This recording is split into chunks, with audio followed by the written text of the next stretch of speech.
Well, hello, everybody.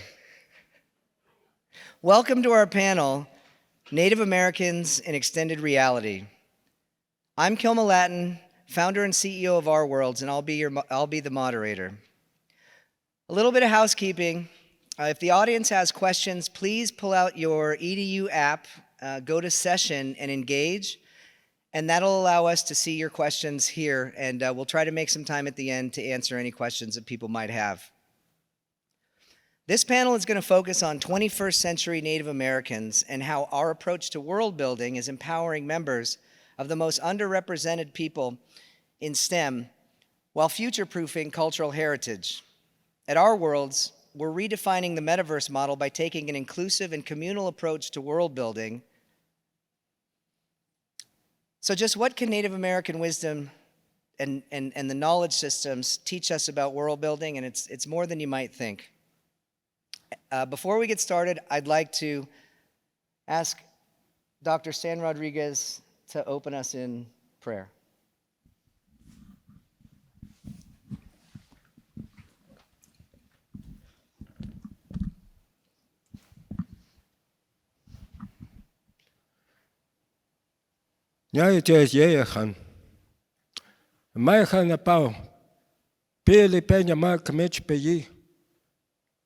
Penya huama shishkuya nipmat. Sepuking ya echa matau maat. Sepuking mayum ya wet wiyupi. Yo oyao mapa. Oyao war. Yo pum mayum na som. Ya wet. Wampu ya wipe. Yo pum a hankanam. What I said was creator of all. We have all come here to this place at this time. We have many different faiths, many beliefs. But we all come into this place to learn and to teach. We ask the Creator to bless us in our minds, in our hearts, in our bodies. Bless us as we continue to grow and gain knowledge. And when we are complete, that we have a safe trip home. And when we see each other, we see each other in a good way. Thank you. Thank you, Dr. Rodriguez. At Our Worlds, the mission statement is to harvest the power of emerging technologies in order to more comprehensively capture, preserve, and share stories and culture. Our vision statement is that every square mile has a story, and we want to tell it. Imagine education and entertainment unfolding around you wherever you go. The idea that as you move through your day, you're also moving through content relevant to the place where you are. The Our Worlds company gives you that software in order to connect and unlock content, bringing a much more profound meaning to your location through immersive technologies. We're invoking an Indigenous belief system that education happens in nature. The byproduct of our work is that we're helping Americans arrive at a more true understanding about Native Americans while helping Native Americans arrive at a better place in America. Today, we're going to explore the confluence of emerging technologies and Native Americans. Our panelists are leading the way for Native Americans in the 21st century. The man on my right, Dr. Stan Rodriguez, holds a PhD. He's a community elder and an elected tribal leader. He's a naval veteran with 2 master's degrees. He's a professor and a director at the Kumeyaay Community College. His cultural leadership is continuing to inspire multiple generations of Native Americans in the Kumeyaay territory in the Southwest. We also think he might hold a world record for the speed of Thule boat building. We don't know. But please welcome the Honorable Dr. Stan Rodriguez. Yeah, thank you. At 28 years old, she was elected as the vice chairwoman of her tribe. Eventually, she went on to become the chairwoman or the chief for a short time. She served in various leadership capacities for almost 2 decades, proving that her tribe, the San Isabel tribe, has long broken the glass ceiling of female leadership. She served with the Intertribal Court of Southern California and the Warner School Board. And she and her son Hunter traveled the Southwest to participate in traditional tribal gatherings and peon playing, singing bird songs. She's also the survivor of her heart transplant and is a very strong advocate for women's health. the Honorable Brandie Taylor.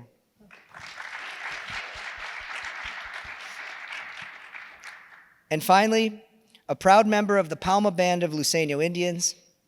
He has the kind of drive that you find in people who change the world.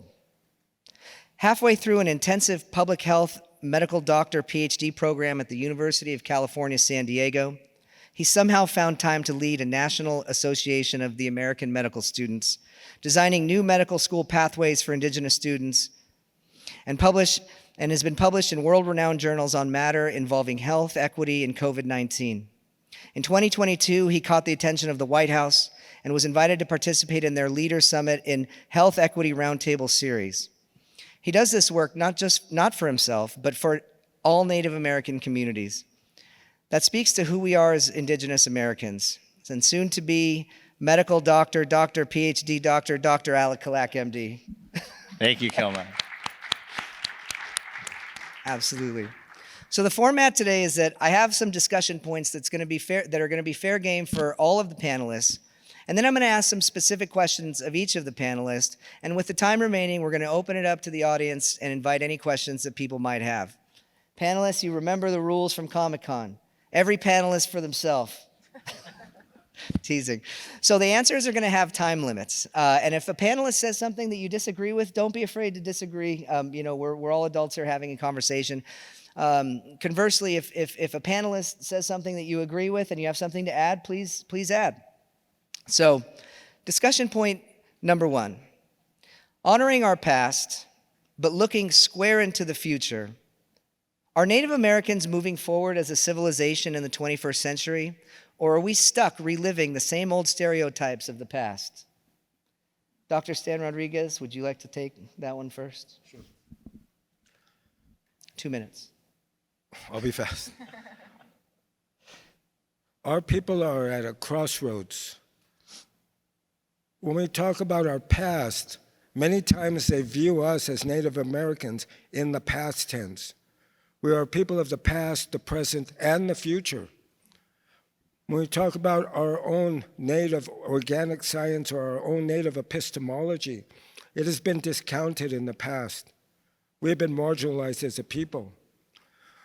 Western society has had this view of hegemony over our people.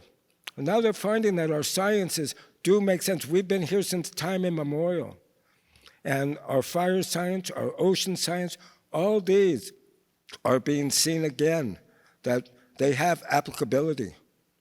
So I just wanted to share, and I can talk for days on this, but I know I only have 2 minutes, so I'll stop at that. Brandie, would you like to expound on Dr. Rodriguez's work? Yeah, I absolutely agree with Stanley. Definitely. Actually, not many of our history is even taught in school, but the fact that we are still here and, going to conferences around the United States, and even today meeting people that don't even know that we have like over 500 tribes in the United States, and there's over 100 in California alone. We have different creation stories, different languages, different beliefs, different songs, different ceremonies, but we are still here, and our children are learning right now. Our children are bringing so much emotion and power back to our traditions. So we're definitely here. I want people to know that. Wonderful. Alec? I love always having a figure or a number to really describe the modern experience for Native Americans in the 21st century. And when I was going through K through 12 in fourth grade, students in California are asked to create replicas of Spanish missions, which has a very troubled history for California Indian people. And I was told to create a replica of the same mission that enslaved my people at a time where life expectancy for Native Americans was no longer than the age of 10. And I was told this was a great place. The Spanish history was romanticized. And I think there's a lot of power in who controls our narratives. And we have to spend a lot of time today reclaiming those narratives and the power of where we come from. Because for too long, we've been told who we are because that's been taken from us. And we're trying to take that back now. And that's the power that's inherent within all of us. So a follow-up question to that, and then we'll work our way back this way. Where do you see Native Americans going in the next century? Just a couple minutes. Sure. I think when we think about Native Americans in the U.S., Indigenous Americans, American Indians, Alaskan Natives, there's a lot of stereotypes that are ascribed to what a Native American is or who they are. We think about casinos, we think about addiction, poverty, all these negative things. People would rather see a people that are dying rather than living, resisting, thriving. And if you're familiar with one tribe, you're only familiar with one tribe. And we're more than Native Americans. We're teachers, educators, physicians, lawyers. But for so many communities today, we're having so many firsts. I will be the first person from my tribe to earn a PhD. My father was the first to become a medical doctor.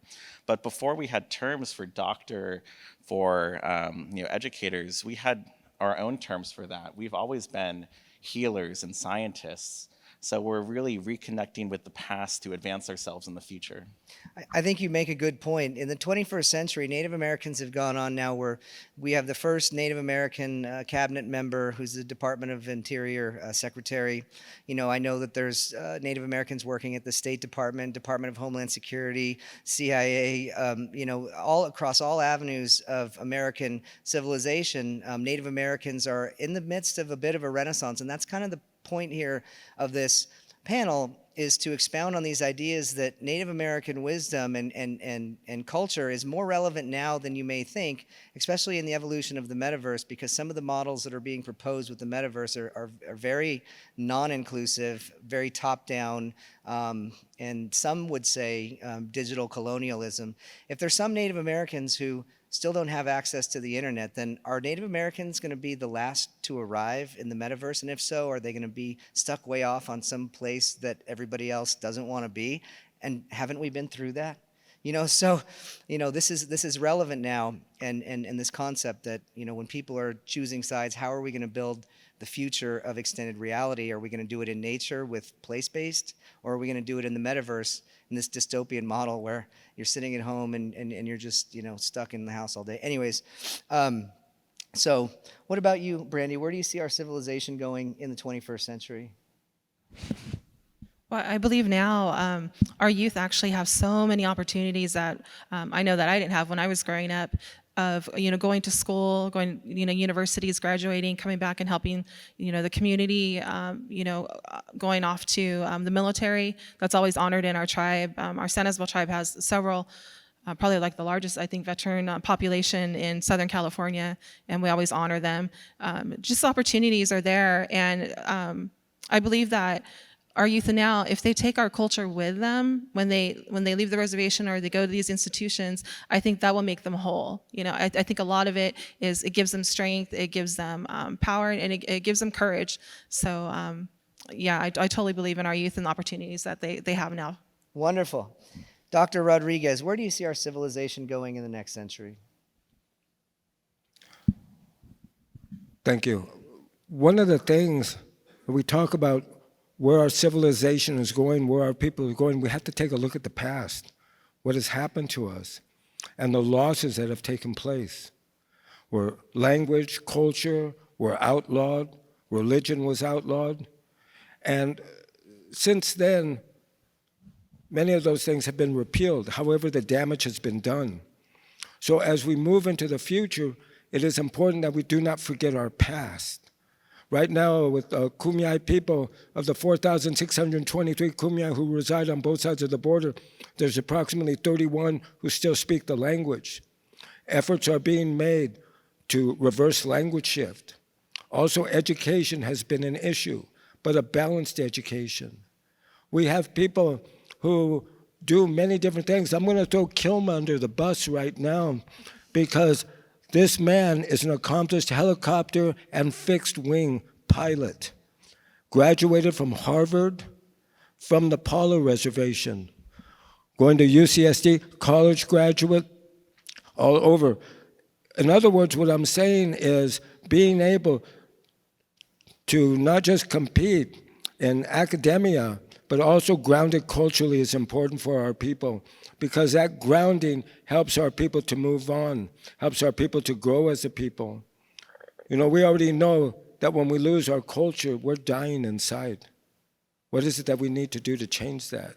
And I see, just like what Brandie said, the younger people are now stepping forward and saying, we see what's going on. We want to learn.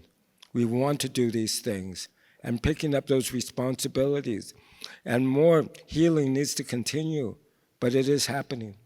Thank you, Dr. Rodriguez. A quick correction. I completed the executive education at the Harvard Business School for finance and strategy. My MBA came from the University of Southern California, but it was a back-to-back program, so thank you. Okay. Keyword, activation. So let's talk about merging culture with emerging technologies. My vision, our vision at Our Worlds, Catherine Ng, our educational advisor, Christina Steiner, and 3 contributors here. We're merging technologies with culture. And what does that look like? So we're using artificial intelligence for language revitalization. We are using extended reality productions to recreate historical events, military history. We're using volumetric point cloud videos. We're using VR, AR. We're using a full suite of emerging immersive technologies, and we're applying it to culture. And what we're finding at the Our Worlds company is that it's a best use case for immersive realities, because you're bringing much needed meaning to these immersive technologies. It's providing much more profound impact for people in education, retention, all these sorts of things. So again, we were having trouble. So if you look at the screen, you know, again, this is what we've been faced with in the last century, is these two-dimensional portrayals. But with immersive realities and immersive technologies, we can comprehensively capture culture in a way that wasn't working before. So when we would work with televisions or radios, you know, that's one-dimensional, two-dimensional. Well, now we're able to fully immerse people so that we can portray our culture in a very modern way and in a way that continues to evolve, and we're able to comprehensively capture things like Thule boats and language and immersive and interactive. And so it's really profound, some of the confluence that's happening between these new technologies and the oldest civilization in the United States. So, speaking of Native American culture, is our culture defined by our history, or is Native American culture allowed to evolve? Is it okay to evolve culture? Dr. Stan Rodriguez. Culture is not static. We constantly evolve. However, I want to throw a caveat in there. It is important not to forget who we are and our own native epistemology. When we talk about our organic science or organic knowledge, being able to teach that, being able to show how to do these things as we continue to grow, I think it is very important. Our stories, our songs, they speak to a time from before. And I remember one of our traditional singers, and in our songs, each song tells a story, and there's hundreds of songs in each song cycle. And this elder told me, he said he's learned some new songs. And he said, our songs aren't over. They're only over when our people die. And our people are not dead. So these songs, these ceremonies will continue to grow as long as we're open to it. Thank you. Brandie, can culture evolve? When you look back at how we digitize Payon and the kids didn't have to drive long distances at night to practice or wait, you know, for the games every month or wherever they were happening. When we talk about the evolution of culture, when our games produced and digitized Payon, where people could, you know, practice and play and learn even from a young age, would you say that that's a great example of cultural evolving? And is it okay for culture to evolve in that way? Yes, actually, Kilma is a rock star, because our youth actually played his app can't remember what it was called, but they're little bears that play our traditional game that we usually play at night. And the kids would play it constantly. I even played it too when I found out about the app. And so when they found out that Kilma was the one that developed it, I mean, they were taking pictures with him and everything. But with the traditional game of peon, most back in the day, it was only men that played it. And there's some tribes that still believe only men can play. But I don't know if it's intergenerational trauma or maybe just the men not stepping up, but the women did. And so now, even with our tribe, we have over 5 peon teams of women, which is actually 20 women that play, and I think there's more. So the women stepped up, and then also teaching our kids. And so now, when you go to tournaments, there's a lot of women teams and a lot of children teams. So, and that tradition is going to continue on. Wonderful. For those who are unfamiliar, Peon is a game that's been played for centuries, maybe even millennia in the Southwest. It's a traditional tribal hand game where you play around a campfire. It begins at dusk, and the teams battle it out all night till there's a winner, sometimes into the wee morning hours, and there's a jackpot that they play for. And so it's been played for a long time in our region. And I think about how culture has evolved when Robert Levi, who was a bird singer, when he put his on CDs, how, you could take bird songs and then with you in the car and things. And I know some people, when we're pushing that boundary as Native American futurists and leaders, when we're carrying that torch for our people and we're moving forward, there are people who want to remain stuck in the past. And, that's my opinion. And I use that word intentionally, but it's not to hurt anybody's feelings. It's just that, when you're pushing the boundaries forward and you're moving forward and you're trying to carry a civilization forward with the culture and things, there are people who are uncomfortable with that. And that's something that we've encountered. I know I've encountered, and I'm sure maybe some of you have as well, especially being on tribal council, leading your people. Sometimes it's very thankless. And I know that because I was on my tribal council as well. Alec, is it okay for culture to change in this way as we move forward?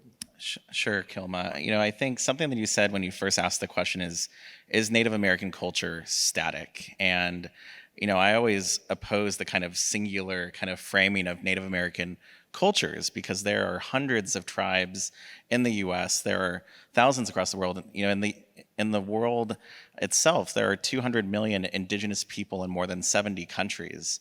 And it's so important to really frame our history correctly because when you open a textbook, our cultures aren't in textbooks. It's orally passed down from generation to generation. And when I said I'm from the Palma band of Luiseño Indians, the word Palma translates to the place where there is water. It's both literal, but also figurative in that we carry the water in different ways. Some people carry our language forward. Others are crafters. For my father and I, that's medicine and healing. And everyone's role is important. And I think when you think about how the world is becoming increasingly digital, globalized, it's perfectly okay for Native American cultures to change because nothing is ever static. It responds to the environments that we're in. But it's also important when we kind of think about our youth and students not to shrink who you are in these spaces and to really be your whole self. When I started medical school, I didn't leave my culture at the door. I brought my full self with me, and I'm proud of where I come from in San Diego because I'm a California native in both senses of the word.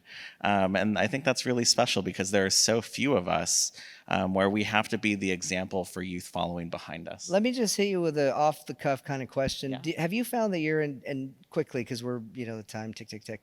Have you found that your indigenous belief system or the things that you learned growing up with your tribe have helped you kind of reframe or have you been able to see medical problems in a different way because of the way that you were raised and because of your culture? I know that's a huge question, but if you can answer that in about 30 seconds. Sure. I think when we think about like a Western definition of health, it's defined as the absence of disease.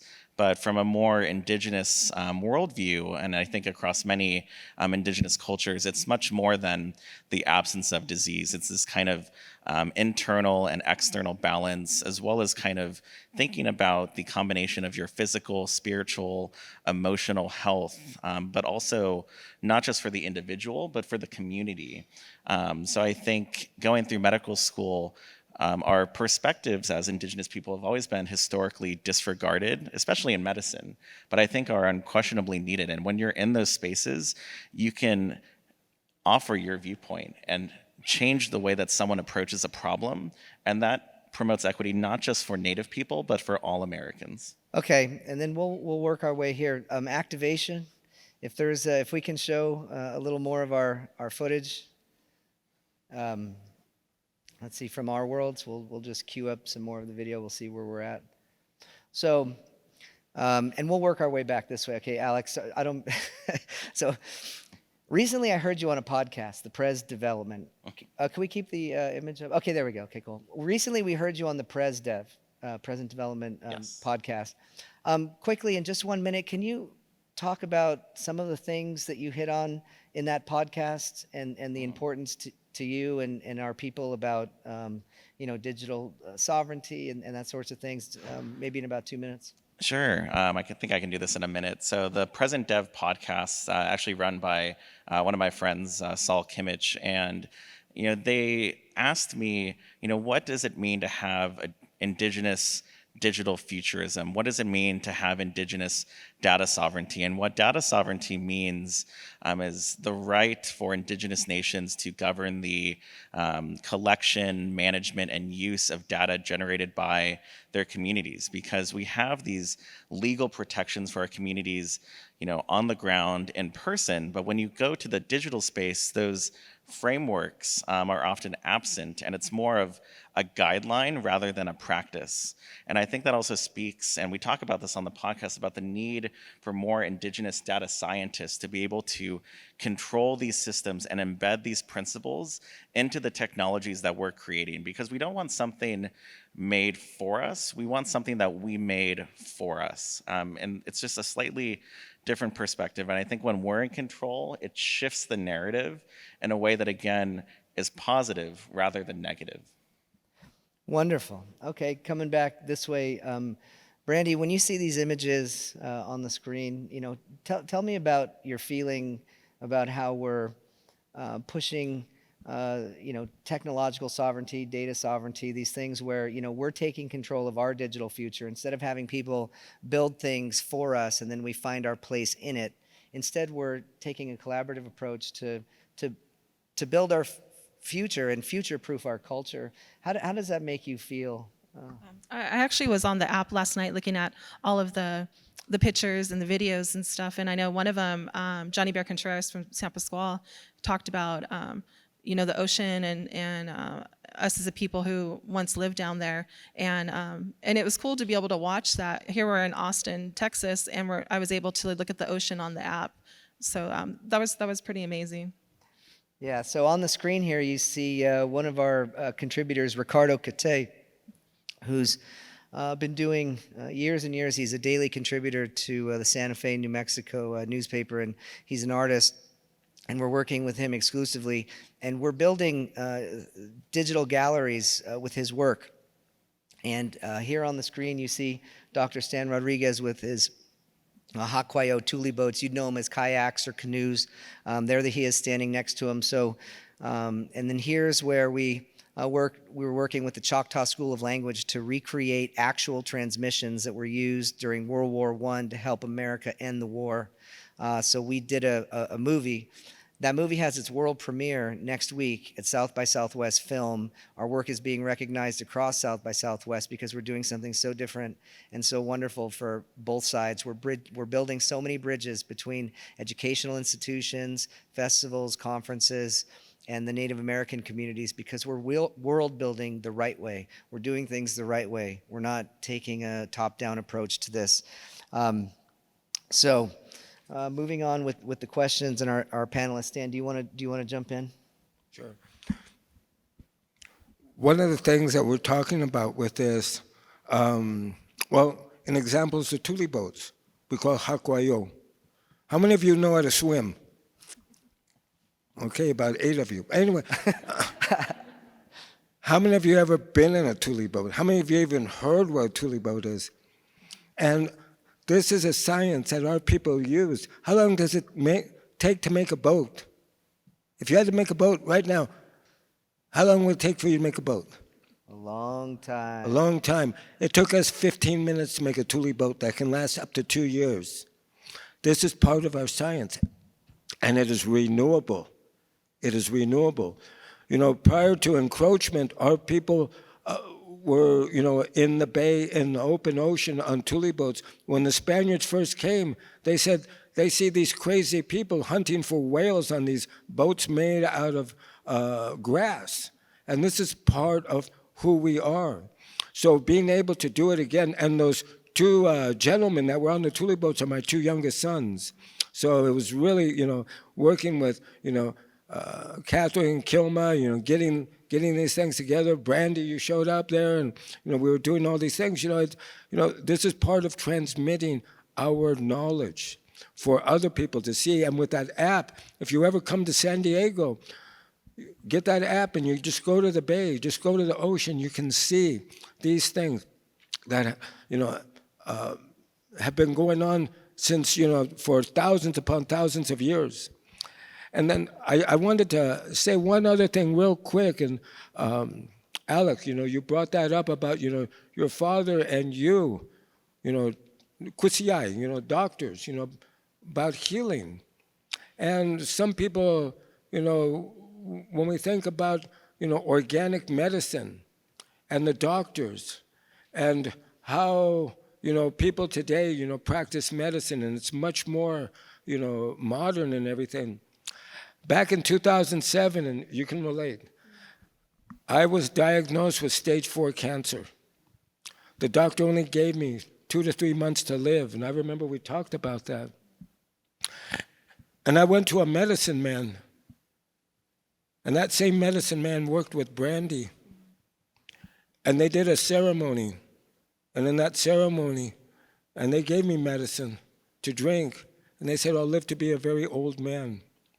Well, that doctor that told me those things, that even with radiation and chemo, I only have a 25% chance of living 1 year. I seen him about 3 years ago, and he said he doesn't know why I'm still alive. And you know, I attribute much of that to our beliefs, our medicine, our science. And I just wanted to share that with all of you, that we can have both. It's all the same, as long as we respect each other's ways. Can I add to that Yeah, too? please. Yeah, at the same time, we both were very ill. He had the ceremony, and then him and another friend approached me when I was in the hospital, and I only had, you know, I needed a heart transplant, and they said, well, do you want to do the same ceremony? And I said, yeah. And I told Stanley, it's like our candles, the flames were slowly burning out, and that's how we felt. And so we did the ceremony, and I truly believe if that ceremony didn't happen, I would not have gotten my heart transplant. It allowed me to live long enough to be able to receive that gift. And, you know, I had days to live. I was writing my own funeral arrangements at 34. My son was 2. But yeah, definitely. And my doctors encouraged it too. They said, whatever you need to do. So yeah, definitely that. So it's this idea of merging the oldest civilization in America with the newest technology and the things that we're finding. Some of the most incredible things that are coming about in terms of education for this education conference, as we find these primary source narratives and we work with these primary sources and we work with our culture, we're learning about geosciences, history, language, geography, and in our native way, we believe things come in cycles, full cycles, just like the seasons. You know, some days are good, some days are bad, and you know, we just kind of always go through this cycle of life, just like the seasons. Well, you know, a long time ago, they thought Native Americans didn't know much, and what people are now finding out is that the Native Americans kind of knew a lot. And so again, here we come in this circle. And that's why we're here on stage today at South by Southwest, to impress upon people that we're here, we're in the 21st century, we're relevant, our ways matter, our history matter, our culture matters, and the things that we're doing matter. And so all of you in the room, it's very special that you would take time to come see us today. We've got about 20 minutes left, so what I want to do is just kind of open it up if there's any burning questions I know that you wanted to talk about. Now, decolonization is a strong word. Is that, I'm a little more on the conservative, moderate side of things. So when I hear decolonization, I kind of sit up and say, what are we talking about here? So if there's anything kind of pressing on your guys' hearts and minds or things that you want to share with the audience, please do. And we'll let that clock run down till about, 10 or 12 to 10 minutes, and then we'll open it up to some questions that'll pop up here on our monitors. Sound good with you guys? Sounds good. Okay, all right. Let's whoever's burning to go, let's just Alrighty. I think two things. The first is something that Kilma and Dr. Stan have alluded to, is this kind of disregard for Indigenous ways of knowing because they're seen as less valid or less important. And I give California as an example where Northern California, for lack of better words, is burning, as a result of climate change. And there are all these articles out last year, especially as the pandemic was 2 years ago, as the pandemic was starting, where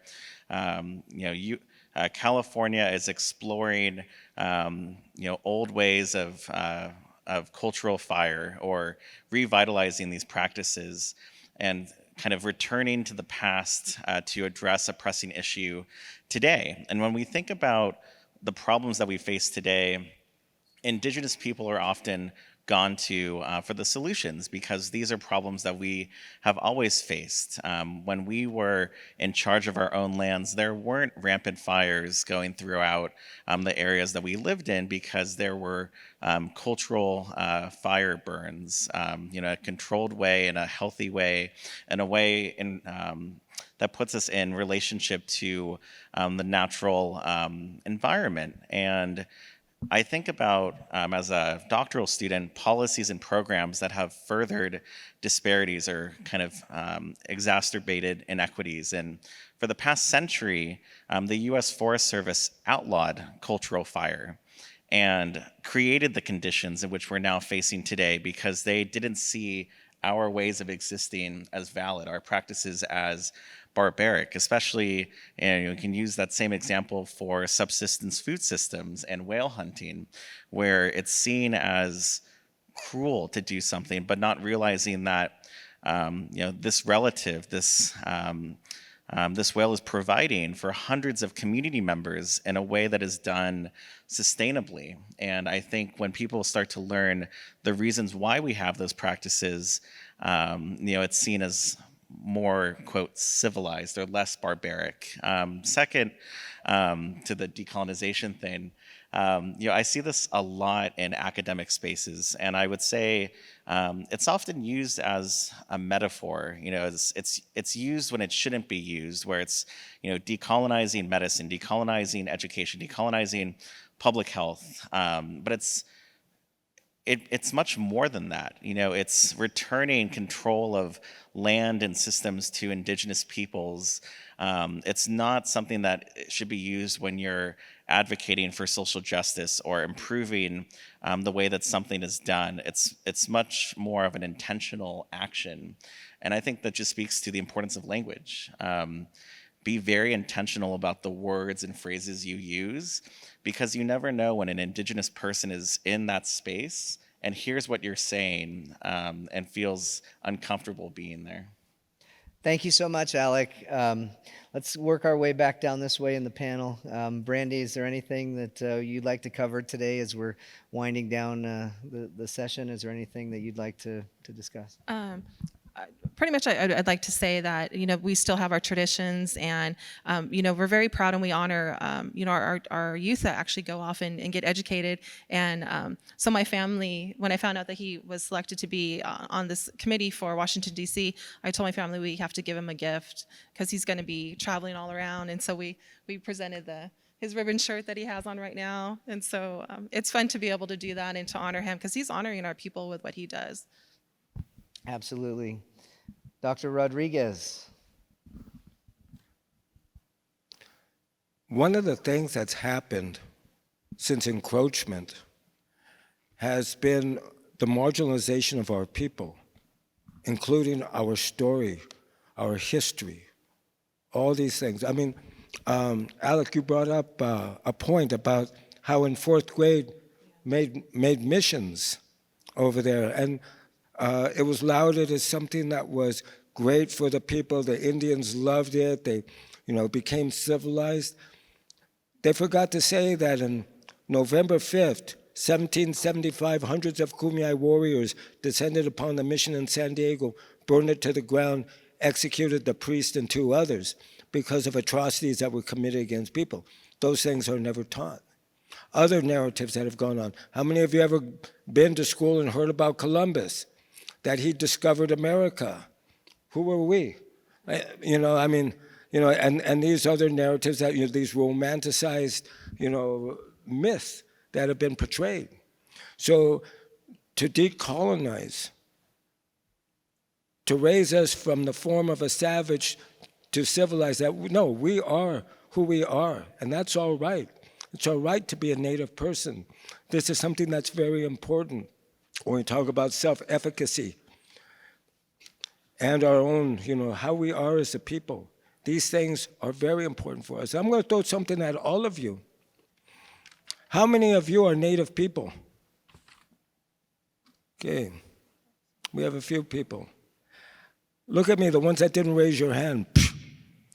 You are all Native from somewhere. Is that not true? How many of you speak your languages or know your culture? Some of you, yes. Many of you, no. Because what happened to us also happened to you. And to indigenize yourself, to reclaim who you are, is very important for your own self-efficacy. You may not even know it. We know that when we don't speak our language, when we don't practice our culture, we're dying inside. Many people are dying inside because of that, but they don't know that they're dying. And I'll just say that when you start reclaiming it, that's power that goes into you. So thank you for letting me share that. Thank you, Dr. Rodriguez. We can cue some more animations from our work at Our Worlds. Again, we're going to open it up to questions. Just to remind people, if they are interested in asking us questions, I would remind you to go to your app, go to Sessions, and engage, and you'll be able to ask questions. And I'll start. I see a question that popped up on the screen, and I want to balance this panel out a little bit. The question on the bottom of the screen here: how do you reconcile honoring participation in institutions like elite universities and the military, but also talk about colonization? Look, I'll tell you that yes, I'm a first American, but I'm an American first. And I love the institutions of our country and the way that I've been able to climb out of poverty using them. I volunteered for the military because I wanted to be a pilot, and the military helped me achieve that. I wanted to learn more, and the University of California, Santa Barbara, and USC helped me achieve that. The Harvard Executive Program helped me achieve that. So I'm not on stage saying anything bad about institutions in America. In fact, it's our institutions, I think, that help us climb out of these poverty places. And in fact, the reason why I'm on stage here today is a product of those institutions. So that's where I personally stand. Now, what I say may not be how the panelists feel, but it's just something that I think needs to be said. There's some questions on the screen. I don't know how you guys want to take these questions or which ones matter, but I'll take one of the questions, which is, what are actions we can start taking to more regularly acknowledge, educate, and close the gap between Western and Indigenous culture? And, in the racial reckoning that we've had in the last 2 years, I think many people have rushed to, contact, Indigenous peoples, Indigenous organizations, draft land acknowledgements, and, it's often, it's well-intentioned, but I think often done incorrectly, or it's often performative in nature, and that it's kind of checking a box like, okay, we did this, we can move on. But I think we really have to, move beyond that land acknowledgement and really think about, pushing back and taking more of an active role in partnership with Indigenous peoples, where if you hear something said, why don't you push back on it? Don't stay quiet. If you hear people saying, let's have a powwow, explain why that's bad. If you hear something like, that issue is low on the totem pole. Think about the origins of those phrases, those words.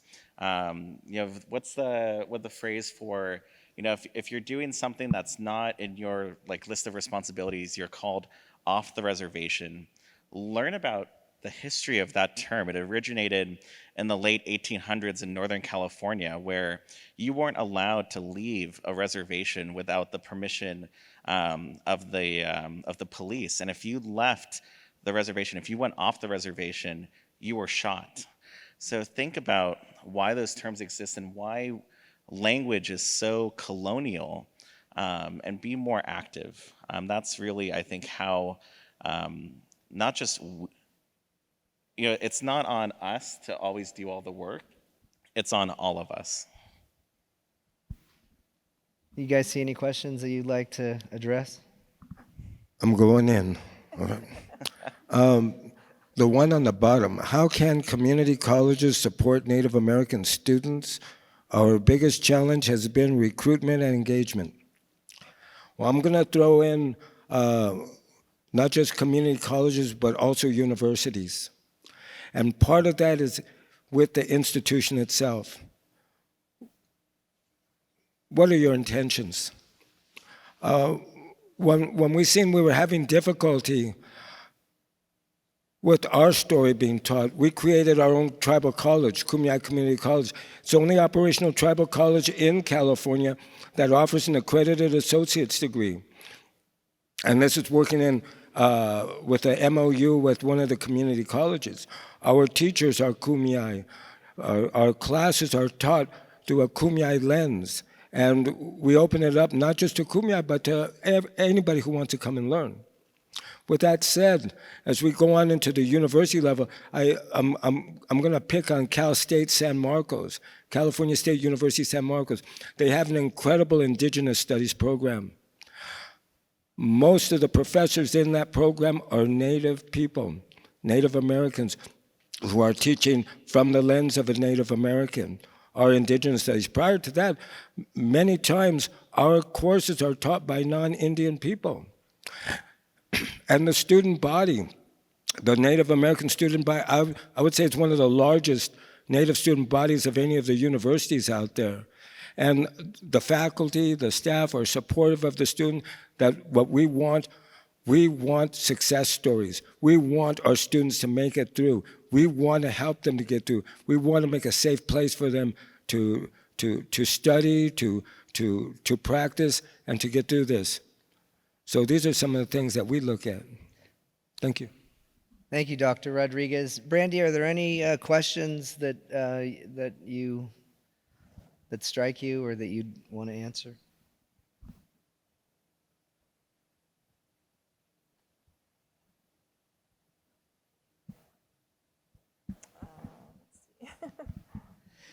I'll go ahead and answer the top one while you figure. So, the top question is, what book are you reading now that you might recommend?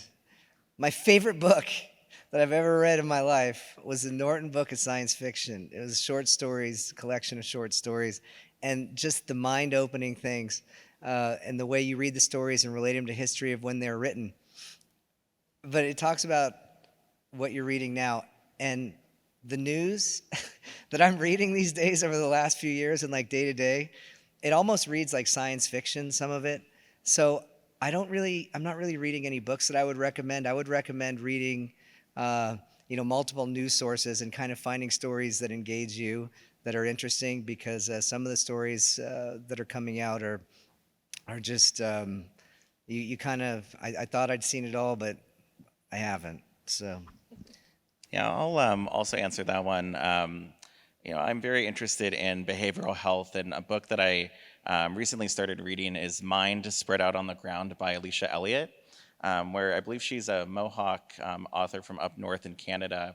And the Mohawk word for depression translates to mind spread out on the ground. And it's a very important kind of first-person perspective on colonialism, mental health, and just kind of modern Indigenous living, but also acknowledging our kind of collective traumas as Indigenous peoples. And that's a book that I would definitely recommend. And I'll also take the top question quickly. What are state and local policies that you advocate for to promote pathways for young peoples in your communities? Reduce tuition, enhanced considerations and admissions.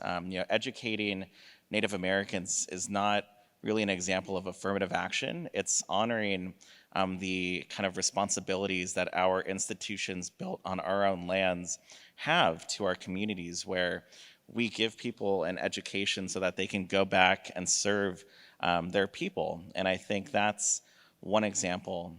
You have to move beyond meeting metrics and understand what the needs and priorities of local communities are. And that's going to look different from community to community, especially when Brandie pointed out that there are hundreds of Indigenous communities in the state of California. So I'm going to pick a question for Brandie. I see it right there.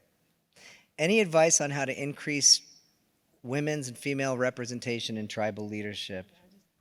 I just saw that too. I can't see that far away, so I'm squinting. But oh gosh, definitely with women, we've got to encourage each other. We can't tear each other down. When I see our young women that are out there bird dancing and playing peon and doing our culture, and they're doing good in school, like we have to promote them and let them know that we're there for them.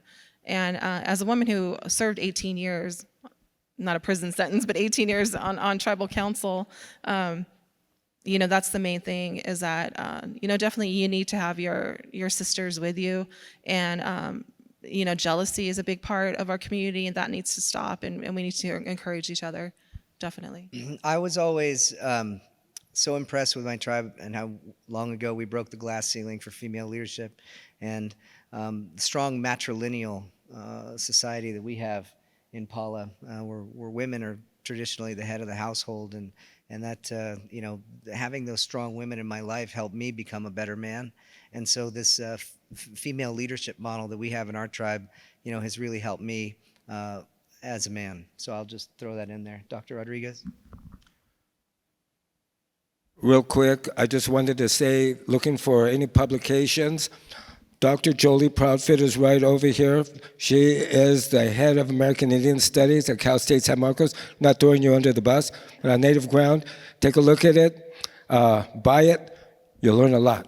Also, sitting right next to I know I'm going fast, but here, let me finish this real quick. What are your thoughts on the intersection between Indigenous lives and Black and Latinx lives and our collective fight for liberation? That's an interesting question, very good question. For the people who are of African ancestry, you've gone through many hardships. Your people have gone through many hardships. When we talk about intergenerational trauma, that is at an extreme. You're right there with us. They tried to exterminate us, and they tried to bring you in to take our place. Both of those narratives were based on extermination of people and subjugation. The language loss, the cultural loss impacted. I can't even begin to describe what happened. But yes, the pain, being able to, ground yourselves culturally is a big part of that. Also the Latinx, I've heard that before, and I'm just gonna throw the Latinx people under the bus. How many of you people here are Latinx?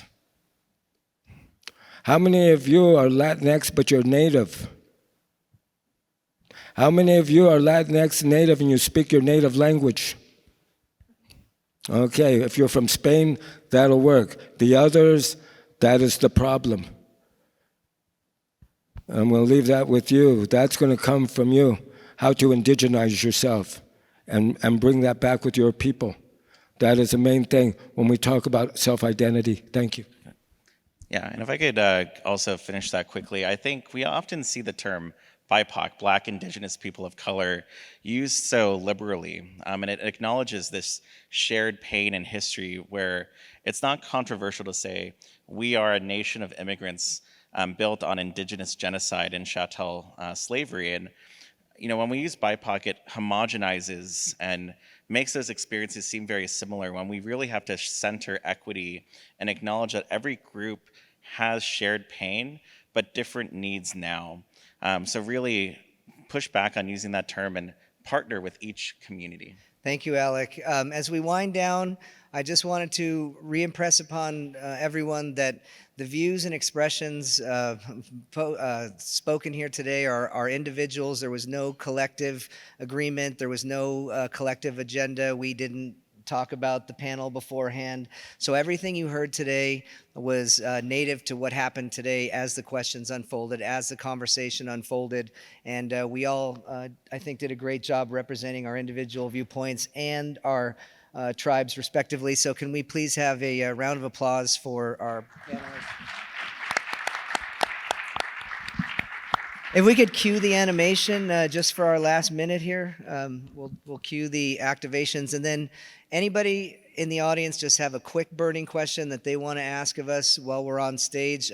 We could take it now if it's quick. If not, please catch us afterwards, after this panel, and we'd be happy to answer more questions as after the panel. So with that being said, Dr. Rodriguez, would you like to have some closing words for us, please?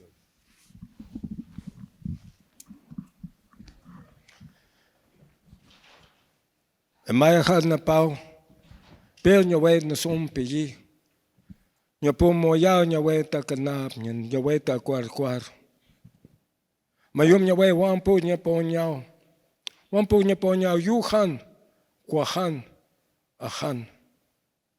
Puk na just mo ya mayum nya wei na wera nyep ter church nya po mesel po kenya I penya maten. Nya tike mai ha mep show. What I said, with what we said here, we've come together to share. I ask that this blesses all of us here today. That when we leave here, that we continue on this incredible path called life. Maybe we learn something. Maybe something that we can take with us as we touch other people in our lives. Until then, I wish everyone a safe journey. That the Creator watch over all of you, and that when we come again, that we come to see each other again in a good way. Thank you. Thank you. A round of applause for our panelists. Check us out, Our Worlds, with an S, ourworlds.io. See what we're up to. Download our beta. Go to our landing page. Look for us at the booth. We'll be downstairs at the booth. Please stop by and see us, and we'll be happy to talk to you about all sorts of cool and engaging things that we're doing, merging the newest technologies with the oldest civilization in America at ourworlds.io. Thank you.